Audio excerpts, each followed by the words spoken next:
Let's talk a little bit about Chris Jericho because he's going to be making some headlines here. Allegedly, the first Russo-less Raw, so that Monday Night Raw without Vince Russo, the very first one. That's Mhm. where we see The Rock wrestling Chris Jericho. Now, Russo wrote in his version of Monday Night Raw that Jericho would pin The Rock. That gets changed without Russo, and Rock goes over 7 minutes and 43 seconds. And the Observer would write at the time, Jericho is really coming across as far as how he's portrayed in the ring as a mid-carder. And boy, Wade Keller just heaped on a whole lot of detail here, saying Chris Jericho isn't finding out or is finding out how it isn't easy to live up to the grand entrance and the hype that the WWF gave him. Given the high expectations everyone had for him, he shouldn't be shocked that he is facing scrutiny internally at every turn. Big Show was unhappy after his match on the September 28th SmackDown tapings. He was so unhappy that he threw a fit backstage and even punched a wall in the locker room. One person said that Big Show was so upset he quote unquote wanted to kill Jericho. I guess one of the concerns was that Big Show was getting a short arm scissors from Jericho, and he doesn't think that he should be doing that style of move to him. Allegedly, there was concern that Jericho was going to come in and try to work a cruiserweight style, and his match with Big Show got criticism the opposite way. Here's what's written in the torch. Jericho wrestled as if he were a super heavyweight, expecting Big Show to sell moves that, because of the size difference, lacked credibility and made Big Show look weak. The next night, at another set of tapings, late in the match, Jericho would slap Road Dogg hard across the eardrum. He followed up right away with a second stiff slap. Road Dogg, apparently not the least bit pleased with how stiff Jericho was wrestling, gave him a full force slap back. Jericho got the message loud and clear, but defended himself later, saying management asked him to wrestle an aggressive, vicious style to overcome his soft image. We would continue, and well, there's just lots more incidents here, but lots of people aren't happy with Chris Jericho. What do you remember of this rough start to Chris Jericho here in October of 1999? Oh, I'd say get over it. Yeah. Quite honestly, Chris was caught in between a rock and a hard spot. Uh, he had a lot to contribute, as he still does in the AEW. He's no spring chicken, but he doesn't miss a beat. So Jericho was getting a lot of direction from a lot of different people, and of course, he had his own mindset. He had his own way of looking at it. I hired Chris. I recruited him. I hired him.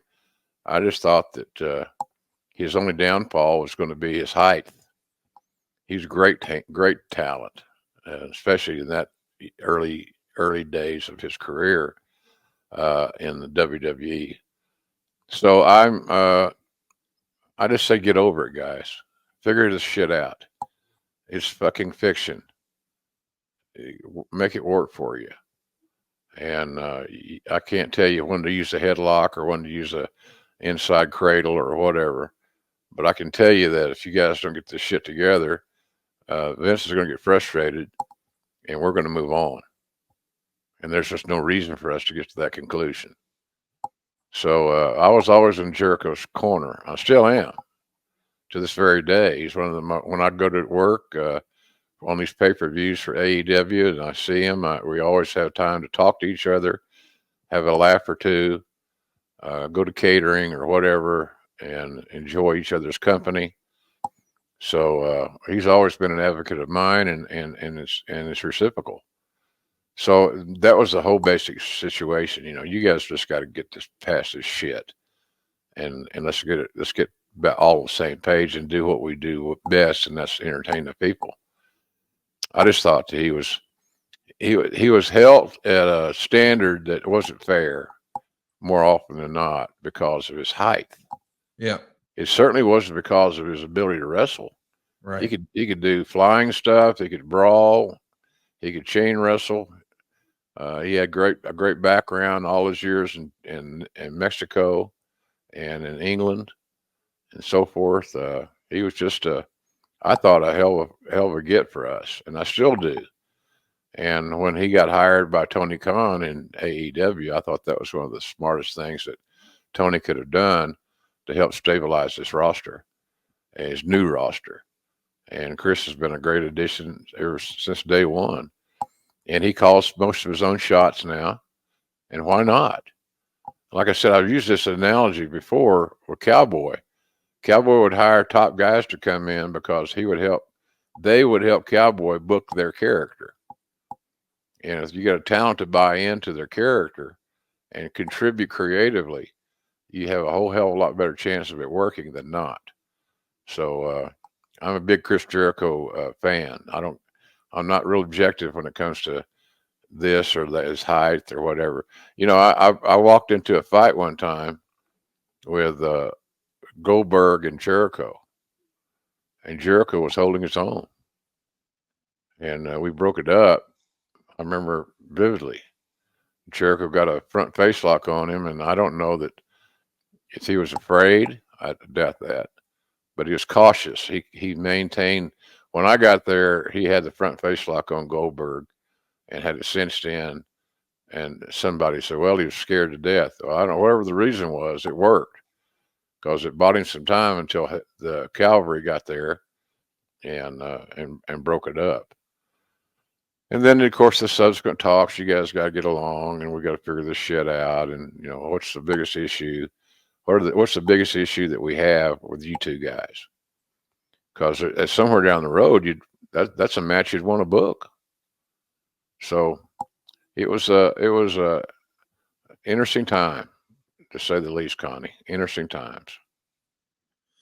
I want to ask you about Chris Jericho. We've recently seen some news here in 2024 that's come out that his contract with AEW ends in 2025. And I know you're no longer in a talent relations capacity. You never were with AEW. So you don't have any inside information.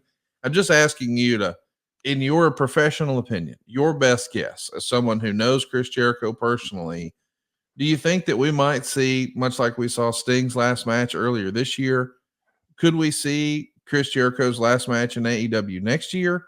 Or would you expect him to continue with AEW, with WWE, with TNA? What do you think is next in 2025 for Chris Jericho? I think AEW will be his last stand.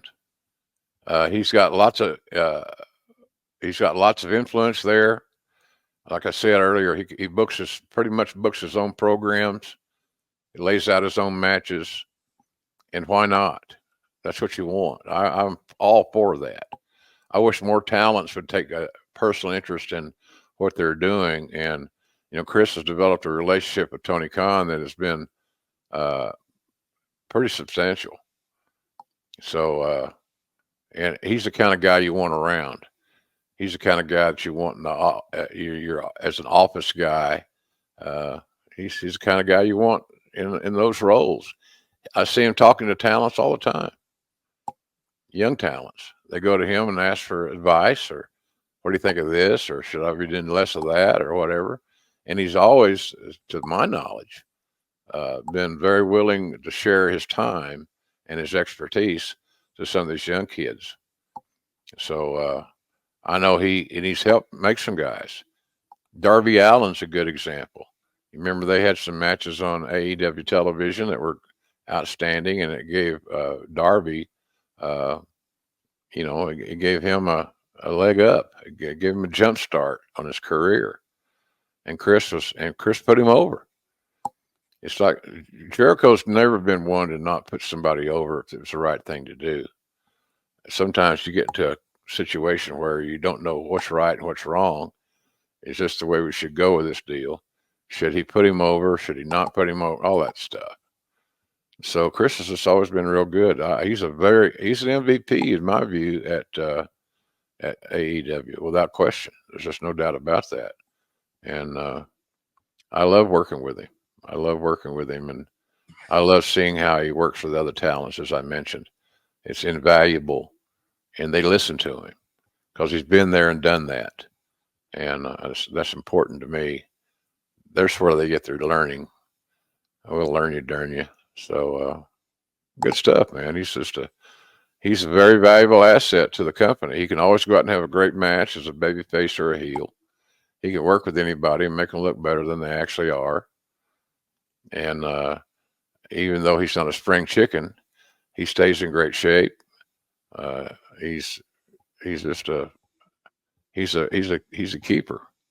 And if Tony Khan is smart, and he is, Chris is going to be a part of the company for the foreseeable future and a long time to come. I do think that somewhere down the road, when he and Tony Khan make the decision to say that's enough, that he'll get a send off like Sting's in that sense, special occasion, big time deal. So I just don't think it's anytime soon.